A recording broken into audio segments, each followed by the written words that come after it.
Hey, everybody, welcome back to Make Others Successful, a podcast where we share insights, stories, and strategies to help you build a better workplace.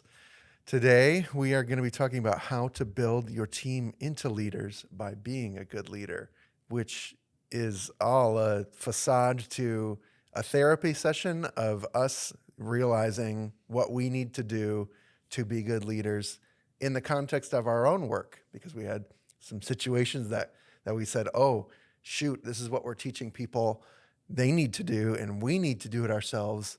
How do we do this? And it kind of unraveled a bunch of things because it's a lot easier to say to do things than to do them. My name is Mitch, if we haven't had a chance to meet yet, and I'm joined with Mike here and Matt. Hey. I did want to make note, Mike was very adamant of wearing this new shirt today, and I think it deserves a moment on this episode. Appreciate that. Because it's in beta testing, we'll call it. It has all of our values on it. And Mike is, Loud and proud. Mike's Here the we model. are. We're Here we going are. to put that on the website right with him as the model. It'll be great. Yes. So let me kind of talk about the premise here, and then we can talk into some of the questions that it started to create. So AI has been going crazy. This episode is not about AI, to be It is clear. not We're taking a about break AI. from it, but it just so happens to be the thing that initiated this. And it is the fact that we had a problem where we are trying to produce content in our marketing space and kind of get back on the horse of, YouTube and social media and courses and things like that. And managing all of that is a large task, and keeping it all in order and making sure we're working on the right things at the right time is not quite as simple as create a planner board and create a task to make this thing and move it across the board. There's a bunch of interdependencies that I knew enough to say, I think we need our own tool to do this thing. And once you know, AI Copilot can help me build this tool. And guys, look, we can just build this tool and then deploy it, and then we can use it, and it's all going to be great. And that was my narration of the story, right? And there's many different variations on it. And so to kind of abstract this a little bit, we want to talk about the idea of, in this scenario, I am an employee and my bosses want to enable me to solve a problem, right? Like that's an underlying desire that we want to be able to support each other to solve problems. And most of the time when employees are wanting to solve problems, we look at that as a plus. Like, wow, look at them go. They're not just pulling the lever at their job, and they're wanting to solve problems. So I realize I'm taking up all the airspace because I'm passionate about this one. But what are some of your thoughts when you hear about this situation, this reality we stepped in, without going into the specifics of what questions it caused? Like, think about it from the abstract level. What are your thoughts? I mean, the reality is part of being a leader is letting go and letting people make a path and trusting a team to chart a path and do good work because they are doing good work. That can manifest itself in lots of different ways. It is hard for leaders who know the details of what's going on sometimes to let go. That's one scenario. Another scenario is it's hard to accept the consequences of somebody choosing something and maybe doing it wrong. And so the scenario that you brought up is just one of the examples, and we're going to use that as an example to kind of talk about this interplay between being a good leader and teaching your team to be good leaders by being a good leader yourself. And in this particular context, I think it raises up lots of different things. All of the things that you said are true, that this is something that we have struggled with. But the main struggle has been on the marketing team. And so from a outside looking in, The marketing team has experienced the struggle, not caused the struggle. Correct. Okay. Yeah. Yes. Yeah. They're back there. They're listening. They're Yes, but like the planner board was good enough for me because I show up to a meeting, somebody tells me what we're doing, and we go try to execute it, right? So there's one challenge of it, which is that as a leader, you may not feel the same pain that somebody else is feeling. But then there's all sorts of other things, which is like we are making investments in marketing, and so I want that to be successful. And if this is what it needs to be successful, great. But at the same time, we're also trying to invest in other areas. And so if that's where we need to be, like, is it really the right thing to do for this purpose? So there's a lot of emotions and realities that go through your mind when these types of things are going on. When somebody, because they oftentimes don't always happen in a structured way, right? And in this particular case, we try to let people learn by doing. Like we need to learn new skills by beginning the opportunity to go try something out. And so in doing so, the best way to learn many times is to do something real. You in particular, you're actively working on projects that are similar in nature for customers, and you're trying to figure out how you could leverage AI to do those things better, right? And so, okay, cool, I want to try this, but I don't want to try it out with a customer thing. Let me try it out with something that I know that there's a problem, right? And so it creates this scenario where it's all good stuff, but it's not happening how in lots of people's minds they feel like it should be happening. Meaning, I have this idea. I go to the team and I say, hey, I have this idea. I think it's a good idea. I want to go spend time on it. How do you guys feel about it? Oh, I think that's a great idea. Here's the outcomes that we're going to get. Let's go apply. Like, it's just like one weekend you were like, oh, I'm going to try this thing. And when you got done, you had something that was sort of ready, right? It puts interesting pressures. Yeah. What other things, like I just did this again. I had a weekend project where I was trying something out, and I came in and I showed Mike and I said, look at this thing. What are some of the things that go off in your mind that you're thinking of at a leader level that I probably don't even really think of, or maybe I'm not on the surface thinking about? Well, I think the first thing I want to say is I would reframe a little bit what Matt was pointing at a higher level, which is I think there are some principles that leaders should follow generally across the board to provide space for this. And some of those are core for us. Those are things like fail forward. Oh, it's on your shirt. Look at that. Yeah, it's on my shirt. Fail forward.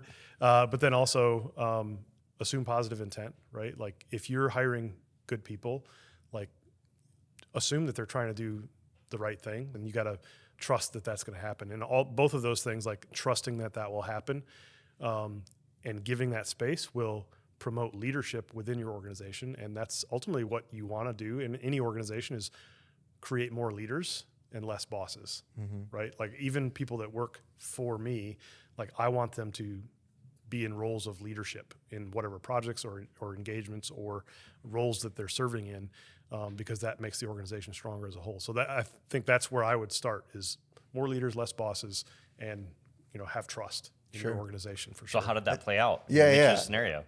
Yes, that's like the end goal. Yeah. So I don't think it went that way though, right? Like, what are some of your? No, I'm not saying you're wrong for it.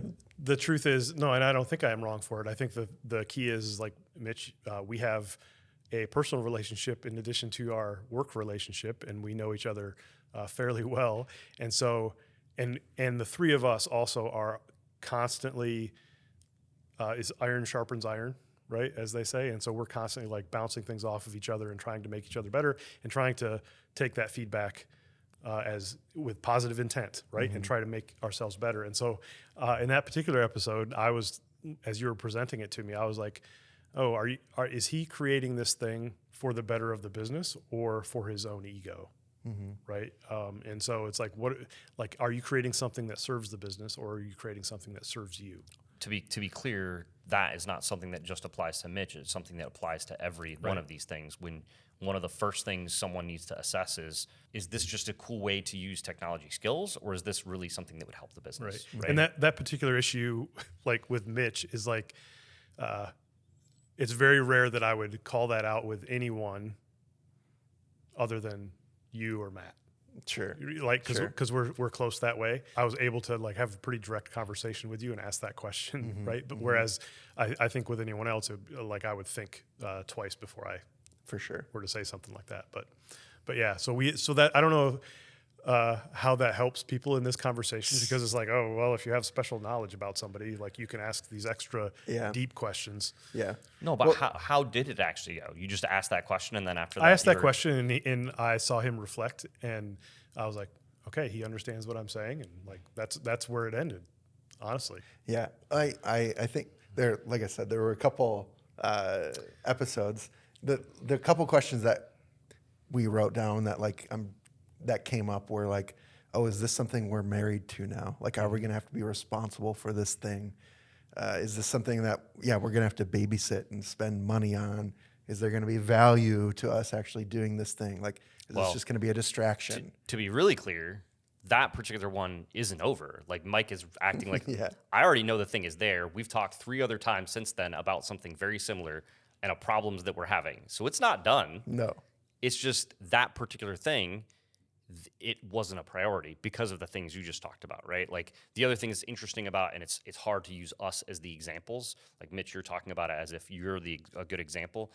You're not a great example because you have stake in the game, right? Like, the reality is there's an expectation that you are self-reflecting on that and saying whether or not, like, if you really think it's super valuable, you need to just drive it and say that's what we should do, right? And tell us what's not going to happen to get the thing done, which is largely what happened with the marketing thing. Right. Because on the marketing side, for the first one you talked about our content calendar and how to better manage that, like, I did all the same things. I was like, hey, like, it's going to cost money because not everybody has the licenses they need to use this thing. I recognize that you built it, which means you're the only one that can maintain it right now, and your time being spent on maintaining an internal app does not sound like a great use of your time. And then, like, okay, and how much is this really going to help us, right? Which we got other feedback, like Will was like, this is amazing, would be so valuable to me, which was a huge input to it. But all I needed, I believe the quote was something like, "It's something that I didn't know that I wanted, but I need." Yeah, something like that. And so I took all of those inputs, and I was like, okay, like, because what I needed, especially given your level, but I think it is with if I was talking to another person that is involved in owns a part of responsibility within the business, this is what I need, and here's why. Because and it's also a very interesting thing, and I'll try to talk about it. It's one of the reasons I think we can execute it pretty fast, but why these things die in big organizations. I'm playing business owner, IT admin, like 5 different roles, and I can segment them all, decide which one I'm like, oh, it's a problem, right? Which mine was IT. I'm like, hey, this is going to cost some money. Are you really sure? And it's going to be some IT maintenance. What do you think? And all I needed from you was yep, cool. And I'm like, okay, cool, we can do it. Now we had a subsequent problem because it took me too long because I was busy to do anything about it.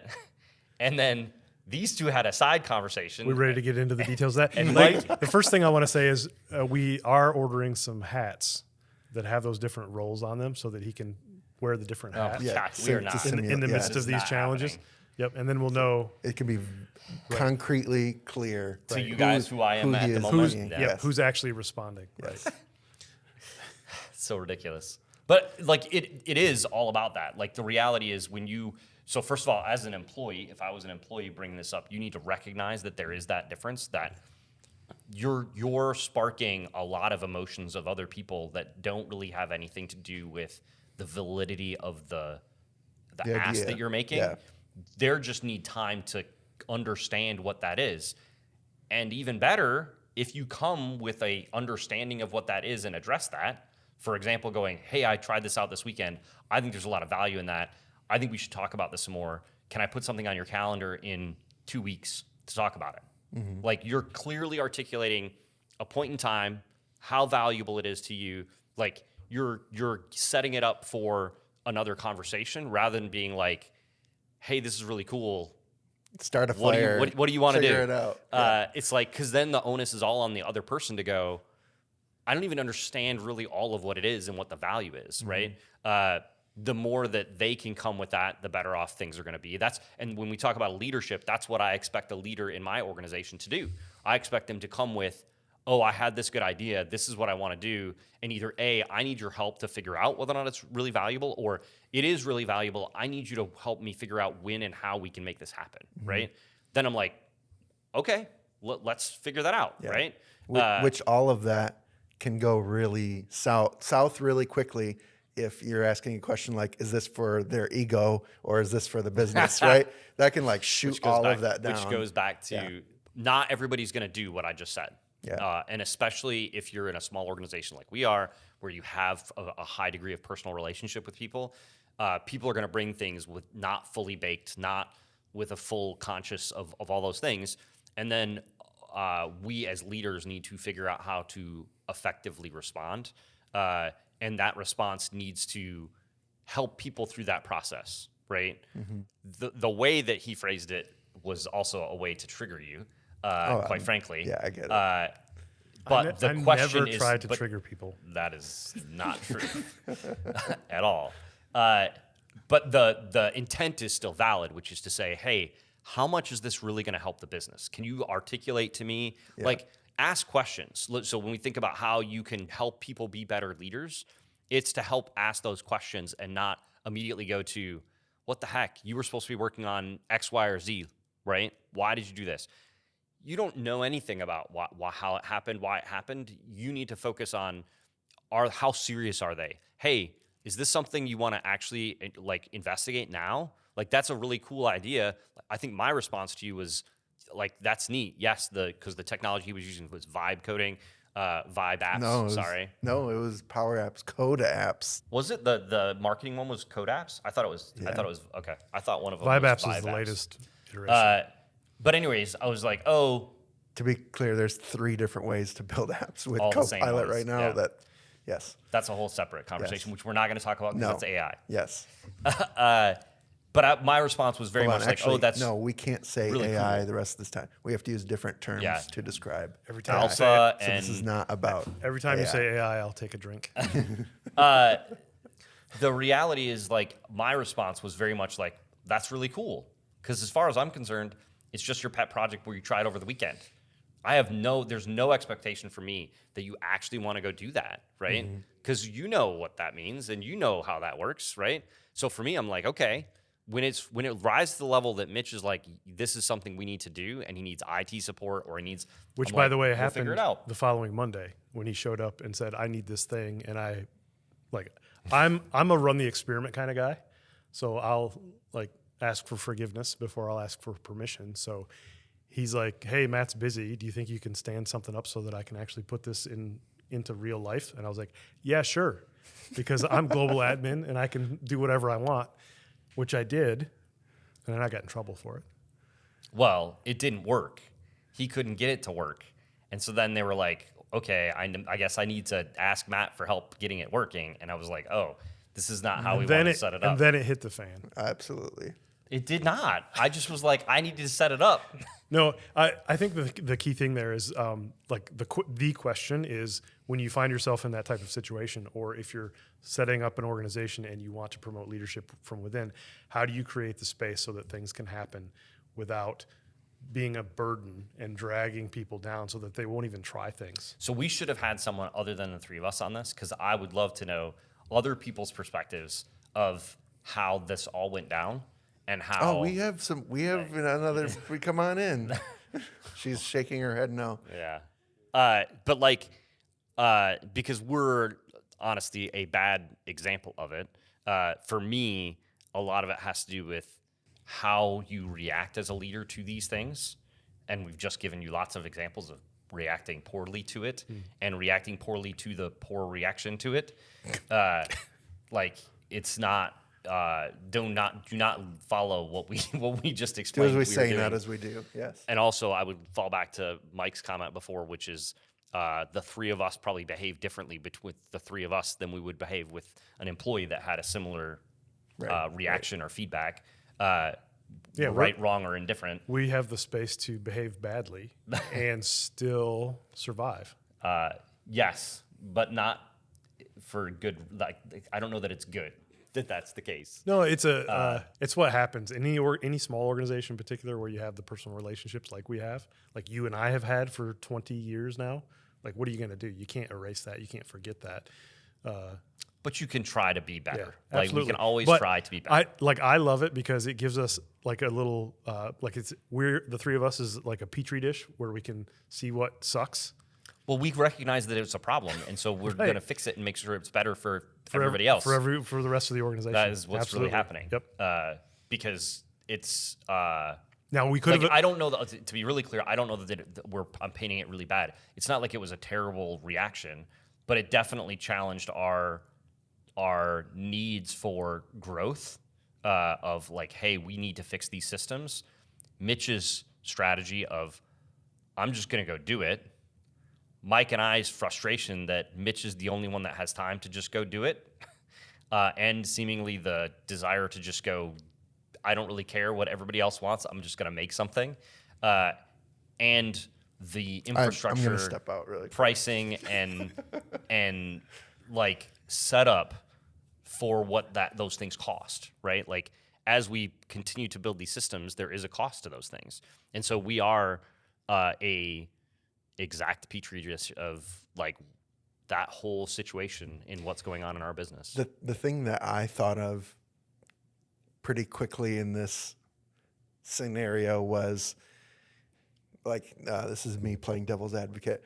What do you mean, guys? We tell people to build systems and Power Apps, Power Platform is worth it, and you should buy licenses for your people, and you should just suck it up and do the thing, right? Like I realized, by us telling people that in a more structured way, we are sort of, in some ways, saying, yeah, when people come and say these things, like you should have systems, you should have a bent towards enabling this sort of thing in your business.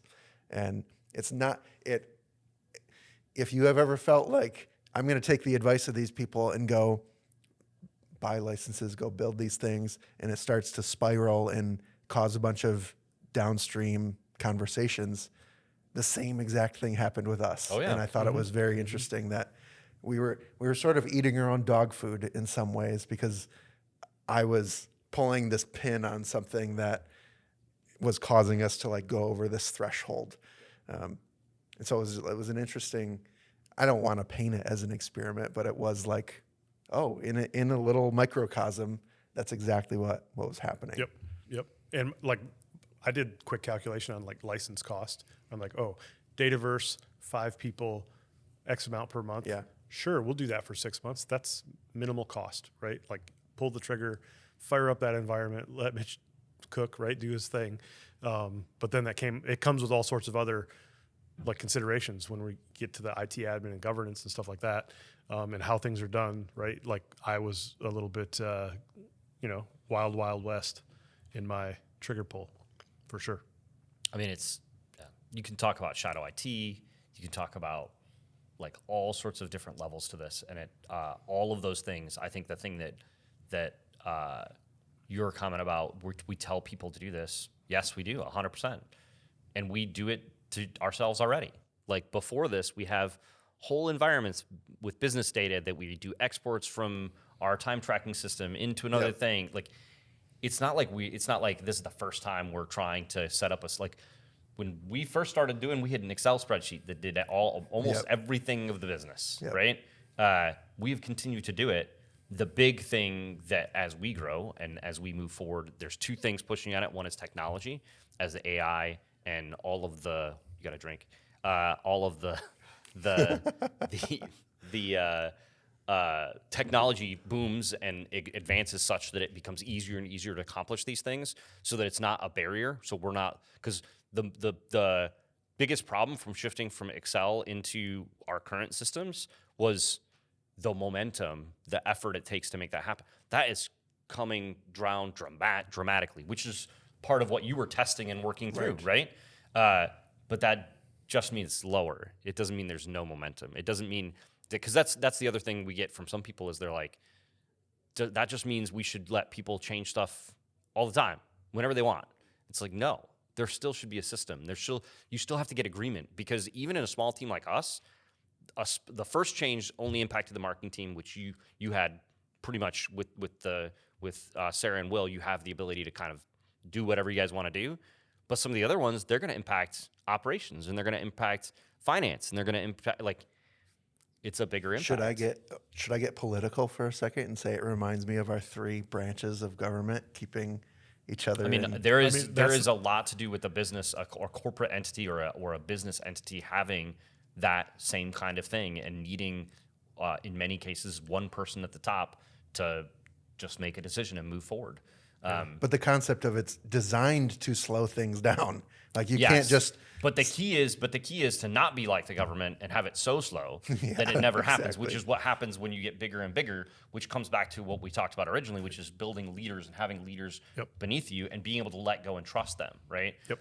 And a perfect example of that is the marketing thing.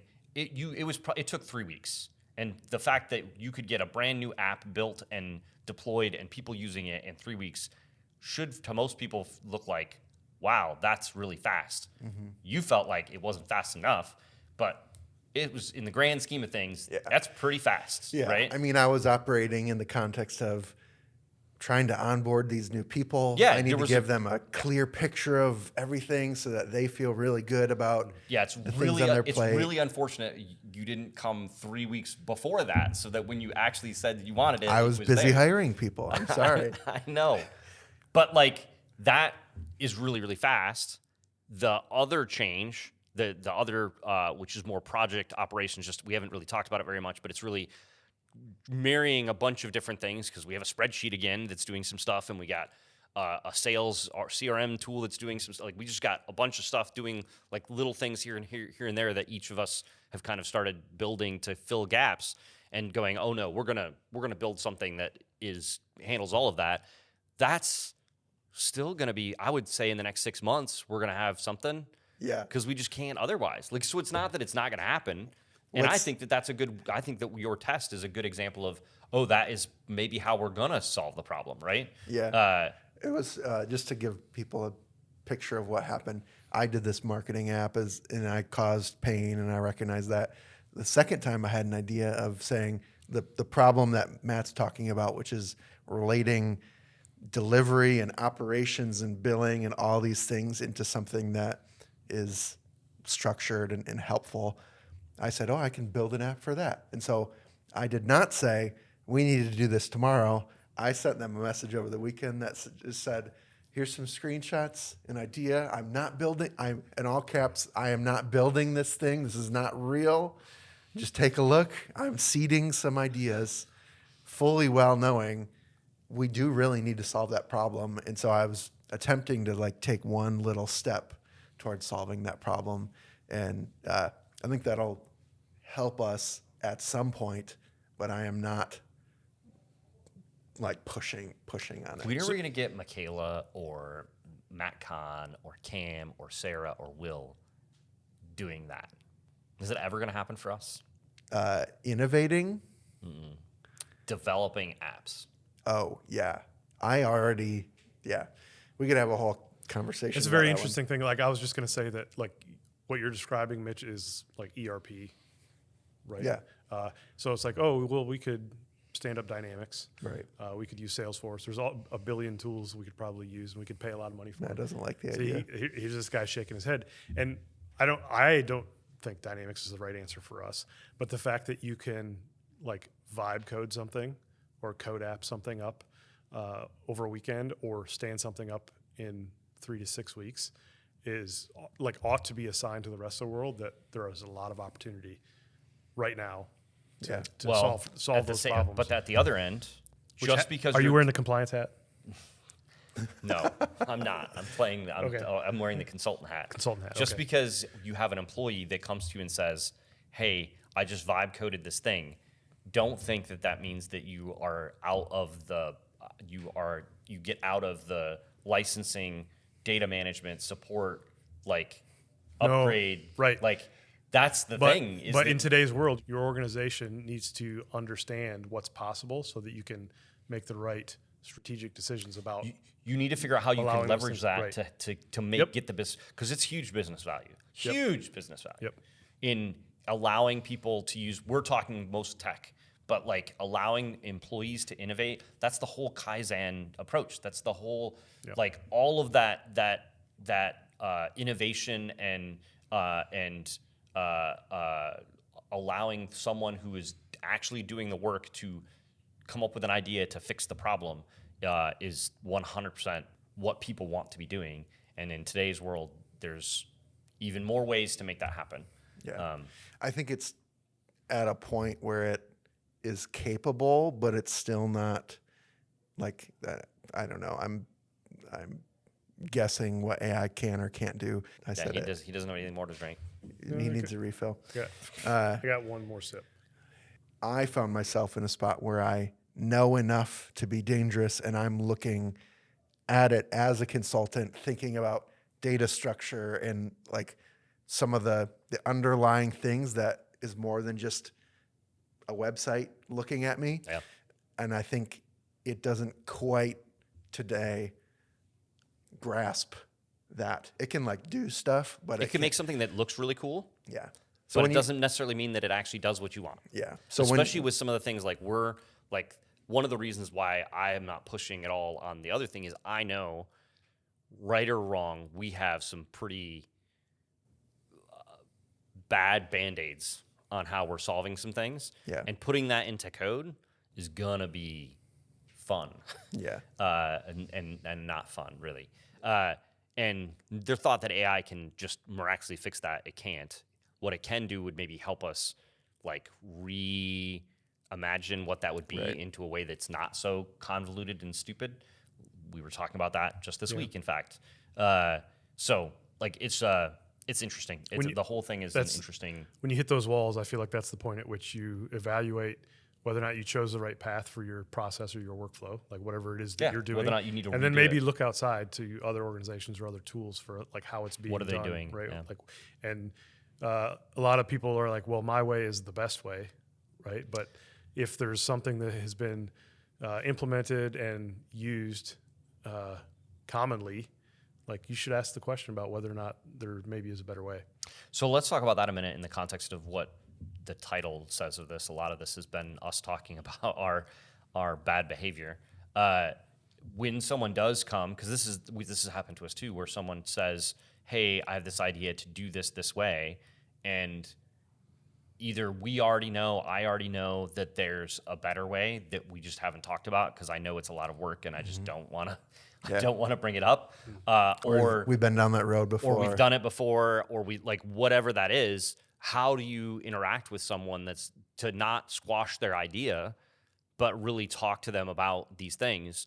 I have some thoughts. Do you guys have any thoughts about that? Yeah. So my first thing would be ask them questions, ask why, so you can really understand what they're trying to accomplish, because it may not be exactly like on the surface, and so you want to get to the bottom of it.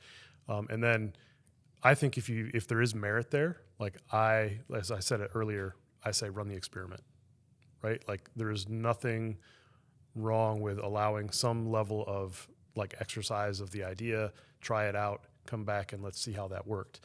See if it was valid, see if it has merit, before you plunge the whole company or organization into it. But if you say no, if you squash it, like, no, we can't do that, and you can provide examples why, but that can be very demoralizing to somebody who like really thinks they have a great idea, they want to champion it, they want to move something forward. They have, like, if we're assuming positive intent, they want what's best for the organization, and they're trying to like pour into something that's greater than themselves, and so you have to allow some room for that. But let's assume that you know already a different way that you want to solve that problem that you just have not let anybody know about, or that you've already tried it before and it is not going to work and you do not want to try it. How do you respond to that? So those are probably two different scenarios. For the first one, if there's something else that I think is a better approach, like I would feel honestly a little bit bad that I sat on it and we haven't tried to move something, because I should have got the idea out there sooner, and I should have found people who were willing to help me move that forward and lead, because I don't have enough time to lead everything. So I think that's a failure, right? If you have something that you're sitting on that you don't need to be sitting on. In the other scenario, that's a tough one. Like it depends on how truly married they are to it, but I think you would need to be prepared to like share your experience and why that didn't work. And generally speaking, most people, like if it's logical and valid, particularly in our world where everything is logic based, right? Like we're dealing with people who tend to be very logical. That shouldn't be a difficult conversation. Yeah, I mean, I definitely hit this all the time. I am attempting to release ownership of certain things around here. In that process, I have been doing a couple things. One is I want to give people a leash to experiment, like Mike's saying, run the experiment. Like the worst thing that I could do is shut down any questions of could we do this differently. And so there's plenty of things that I just say, like, go try it, or like see how it works. Let me know how it goes, or good luck with a smirk or something like that. But You would never do that. yeah, what I want to do more is something that I was reading in a book recently. Shout out to Patrick who recommended Buy Back Your Time, where we know how things go around here. We know what works and what doesn't. Like we have some sense of that. And so, but we don't necessarily need to be the one to do it every time. And so the concept that they articulated in the book was the 10-80-10 rule, which is spend the first 10% of the time helping the person get on the right foot, set them in a direction, let them implement 80% of it and go do that thing, and then come in for the last 10% to help polish and get things in order.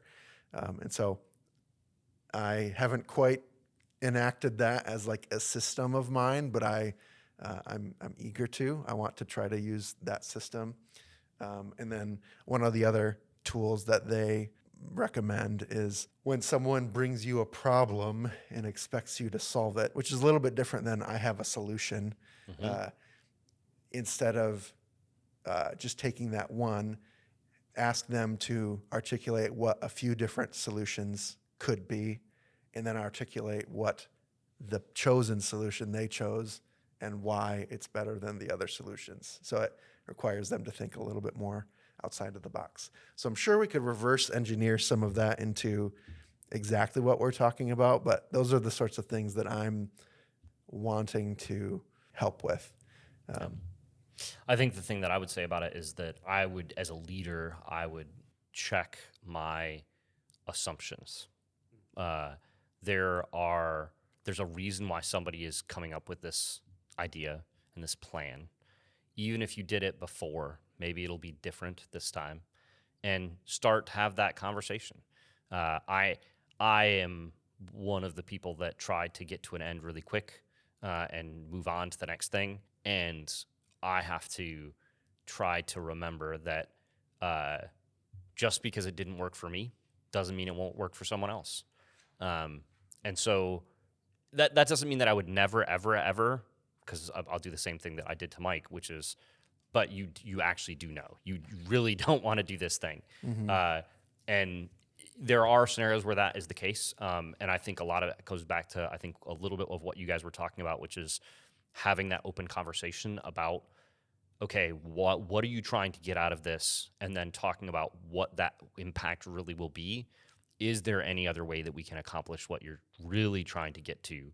And does this have to be done now, right?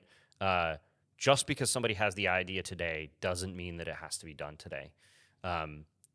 Just because you don't think it'll work today doesn't mean it won't work tomorrow. We all need to, as leaders, give people space and give people the ability to move things forward, while at the same time making sure we're still focused on our goals. Because that's the other piece of this, which is like, how does this fit with what we're trying to do? Yeah. And if there's a strong fit, you shouldn't be arguing about it. It should be, yes, we should be doing it. Yeah. If there's not a strong fit, then the other person should naturally go, okay, yep, I get it, but I'd like this to be focused for next quarter or next whatever period of time where you're setting your goals.